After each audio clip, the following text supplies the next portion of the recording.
evening, ladies and gentlemen. Hope you're doing well. I know that my colleague, Mr. Elahian, talked about BIT-AMENA yesterday, so I will cut my speech short so that we can get on with the concert. So BIT-AMENA, as you know, stands for the Berkeley iTechpreneurship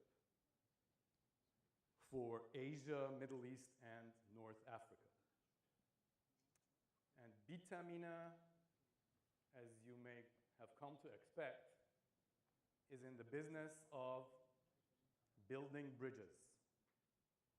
Specifically, it is devoted to the task of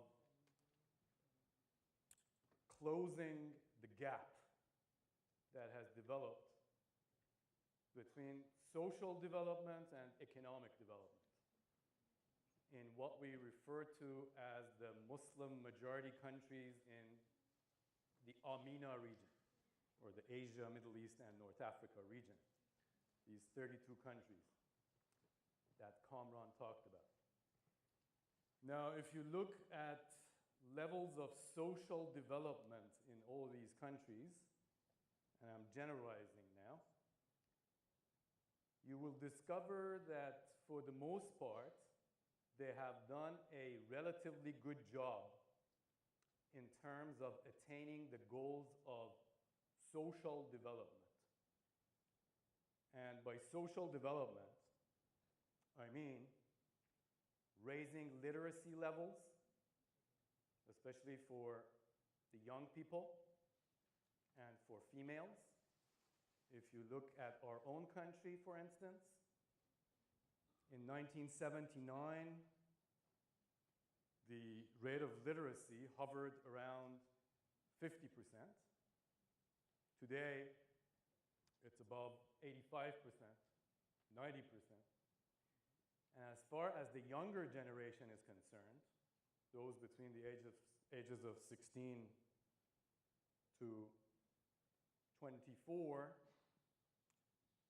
literacy has become almost virtually universal.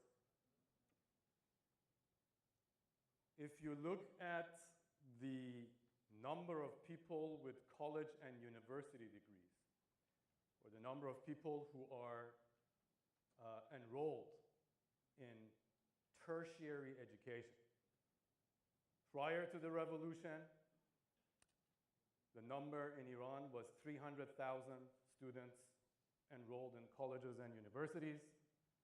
Today, it's more than 4.5 million people.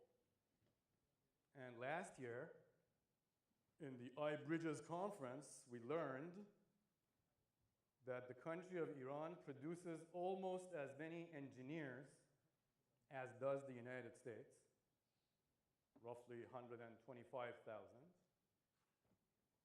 Whereas the comparable figure in the US is 150,000. Even though Iran is about the quarter of the size of the United States. The population of Iran is a quarter of the population of the United States. So we've, not just Iran, but the other countries in the AMENA region have made respectable strides in educating their population, which is fantastic.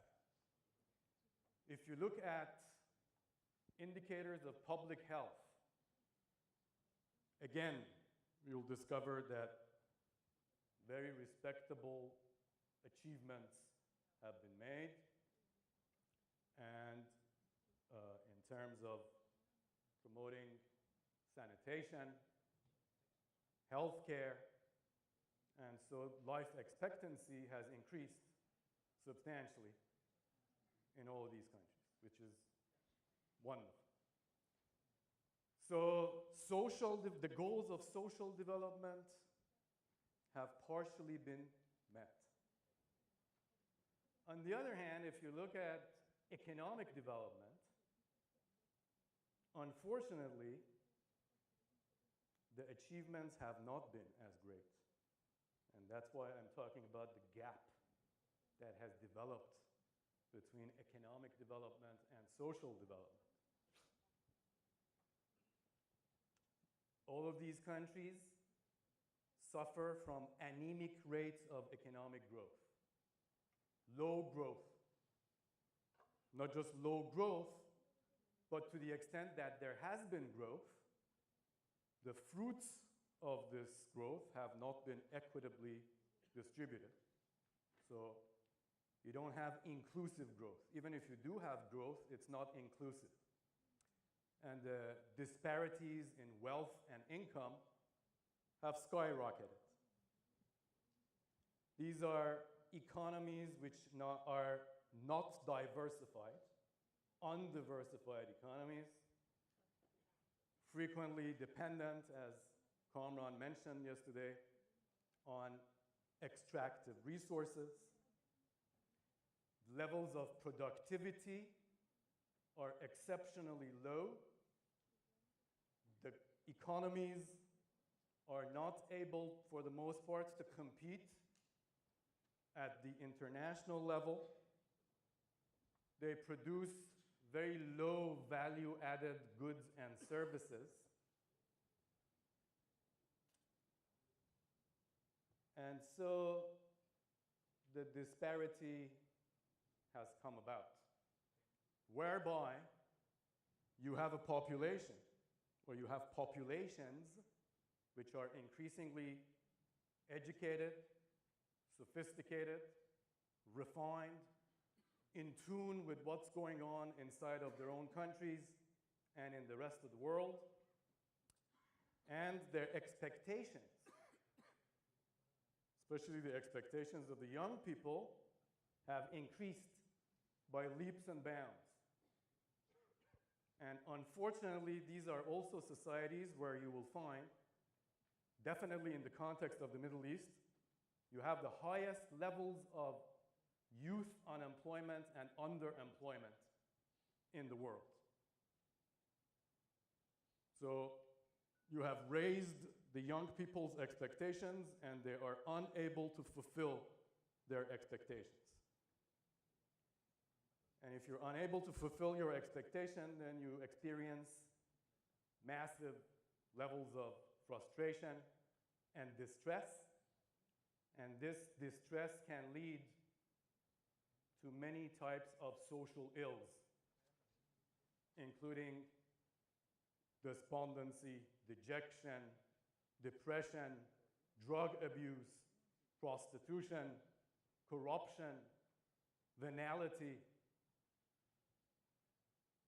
And this is, of course, also it creates a propitious environment for populists and demagogues and exponents of violent extremism from various stripes and ideologies to exploit this environment to their own advantages. So what we wish to do in our own way, hopefully not in a small way, in BIT-AMENA is to close this gap between social development and economic development, and the way in which we strive to achieve our objective is through human capital development, providing courses and classes, on-site classes, off-site classes, to encourage entrepreneurship, innovation, creativity. We also strive to identify role models. We identify, we profile, and we promote role models, young people who have succeeded in spite of the odds, and hopefully they could be transformed into sources of emulation for the rest of the population in these countries.